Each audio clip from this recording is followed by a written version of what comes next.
Hello, I'm back after weeks. I've been wading through a lot of Montessori links, activities, online lessons, child psychology, and whatnot because I wanted to come up with some unique activities for you and your children. How many, you may ask? So, I've come up with 200 activities.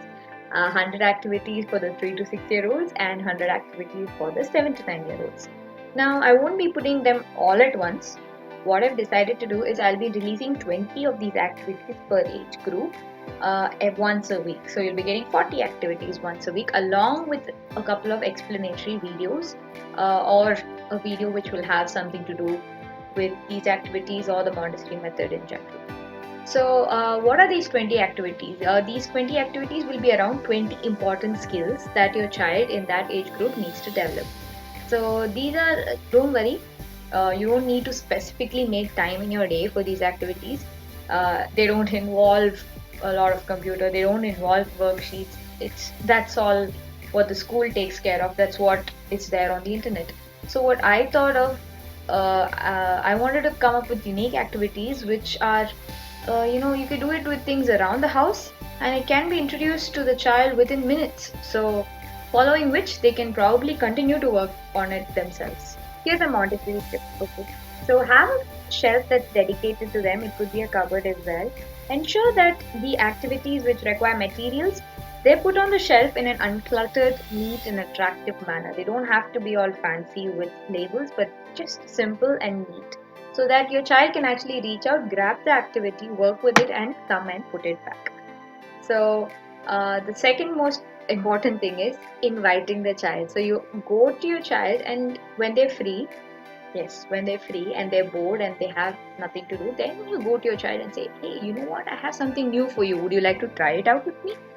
And remember, an invite can be rejected. An invite can be rejected. So your child is allowed to say no.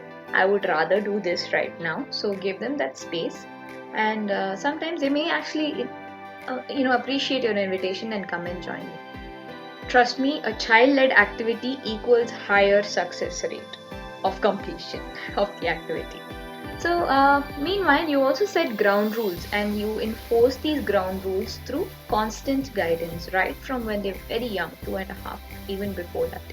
So, for example, they choose an activity, they must complete the activity at least once before they decide to put it away. They can choose any activity that they want that's on the shelf. They can do it for as many times as they want. They're completely free to do all that. They're completely free to explore. But if they choose something, enforce that they have to go through with it. So that's something that you can do, even a daily chore. Like you're halfway through that, let's finish it and move on to the next one.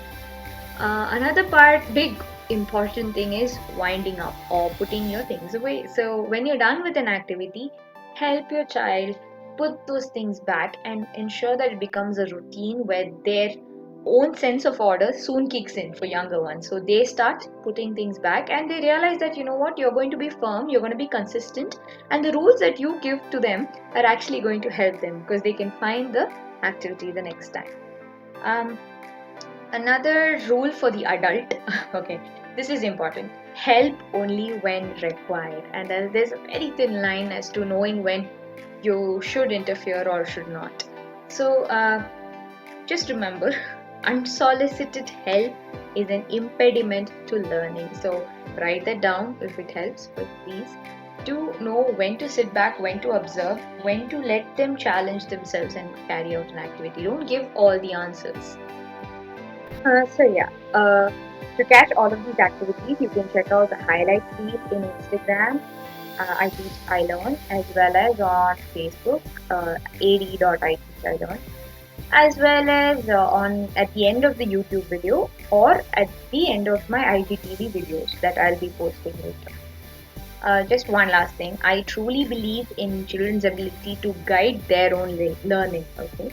So I also respect the fact that there are parents and teachers out there who just want the best for their children and are working so hard, especially in these times, to ensure a safe and positive home where children can grow, learn, and have fun. I am not a parent. I am not a nutrition. I'm not a doctor. I am not a psychologist. I am a Montessori teacher, an adult in the Montessori environment, and I believe in the method and philosophy. And I just want to share with you what I love about the method, and that is all I want to do with the platform of media. So please drop in your comments and messages regarding these activities if you have any queries. And let me know what issues you face, and let me know what worked and what was amazing for you. Feedback is great, but so is sharing. So please do share these videos with someone who you think it might help a lot. Okay? And let me know what they think as well. Bye.